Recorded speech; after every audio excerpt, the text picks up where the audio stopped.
Hello and welcome to the Justice Factor. Human Settlements Minister Sexwale says South Africa is faced with a crisis similar to an internal refugee situation as there is a non-stop flow of poor and jobless migrants into the big cities. How do we solve this problem? My guest today is Minister Sexwale, and I'll ask him about this and other issues. After that discussion, we will name and shame our loser of the week. This week, believe it or not, we have 3 losers. Yebo, 3. But first, we look at the week's top stories, and here to do that with me is Sunday Times columnist Mondli Makhanya.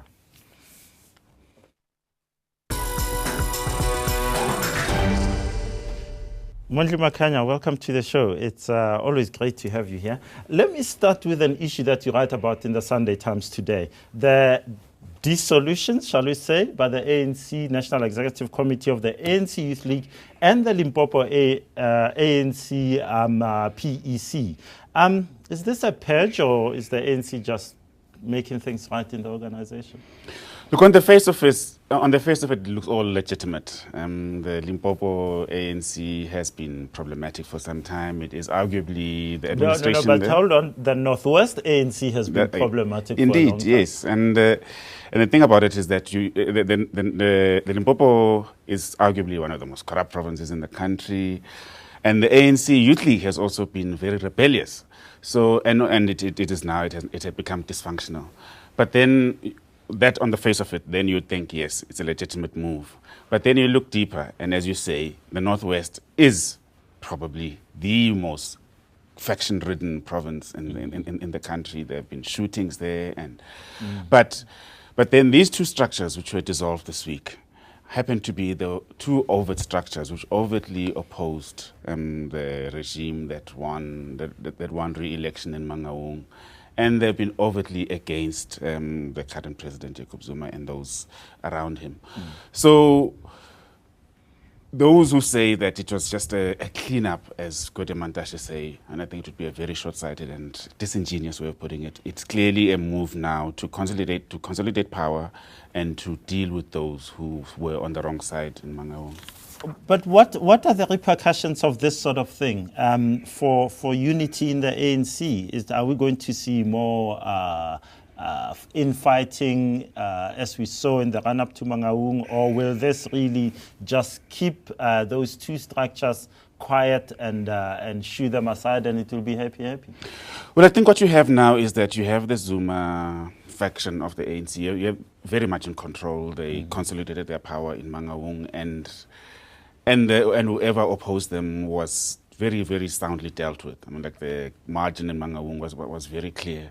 So it kind of makes sense, if you have to think about it politically, for them to entrench their power now. We have an election next year, and what they will want to do is that whoever gets into the premierships and into the governments in various structures will be their people.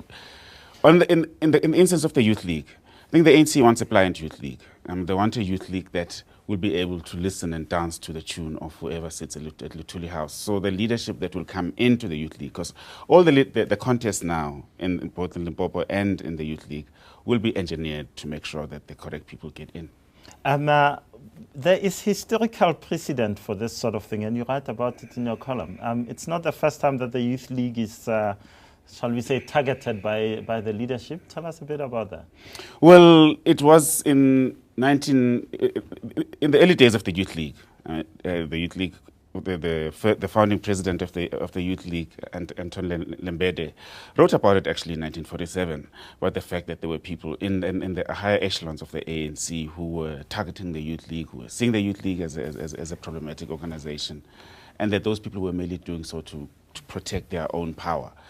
And so here we go. And there's a again. quote, and there's actually a quote that is used in the column that I've used in the column today, which is actually looks very prophetic. You would think that it was actually written in March 2013.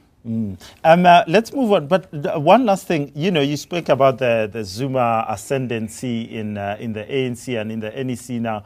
But It seems as if President Zuma got this two-thirds majority in Polokwane from the ANC delegates, but TNS released a survey this week saying his rating down, his popularity is down to 41% from 55% across metropolitan areas. He's got a problem in the towns, doesn't he? Yes, with an election coming up. Yes, indeed. It has actually been a trend. I mean, like his popularity has been dropping.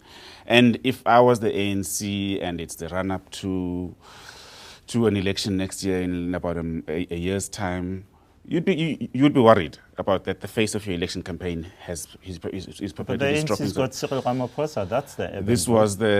This was the thinking when Ramaphosa was initially being wooed to come back into politics. They're saying that he would be used as the acceptable face of the ANC. He would be the guy who would be on the ballot box and on the posters because he has much white cross appeal. But if you do that, you upset the ANC's most powerful province, most powerful constituency, which is KZN, and very loyal Zuma supporters in other provinces. So it would be a much more divisive move, actually, if you were to do that. But the ANC you're bound to see the ANC dismissing this and saying, no, that's just the urban elite. We have very strong support. Let's move on to something else. Corruption has been such a big issue in South African politics, particularly over the past few years. Fire here now, says the Sunday Times, Mr. President. It says Dinapule has her alleged boyfriend has been running amok and basically getting his and her friends appointed to all sorts of positions at the SABC and elsewhere. Should he fire her, and what happens if he doesn't fire her?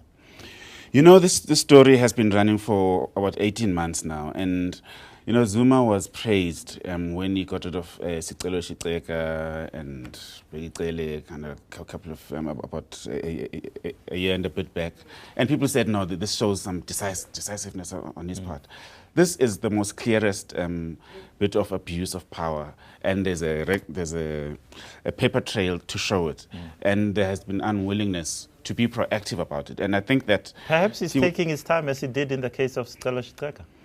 Well, there's no reason for him to take his time here. I mean, like, once you see the paper trail, he should have called her in and said, Minister, 1, 2, 3, explain this to me. And this does not seem to be a rational explanation for the fact that she has her lover running the department. And I think that... And it's not only that, she has been unable to deliver on very core things. The digital migration, for instance, which has been stuck in her hands for some time now. You have the mess up at the SABC, which again shows her hand in actually making sure that the SABC falls into the kind of disarray that it's in. So it's overt corruption, but also just basically non-performance. Mr. Mondli Makhanya, always a pleasure speaking to you. Thank you. After the break, we ask Minister Sexwale why his department is failing to spend all the money that it's been given by the taxpayer. Stay with us.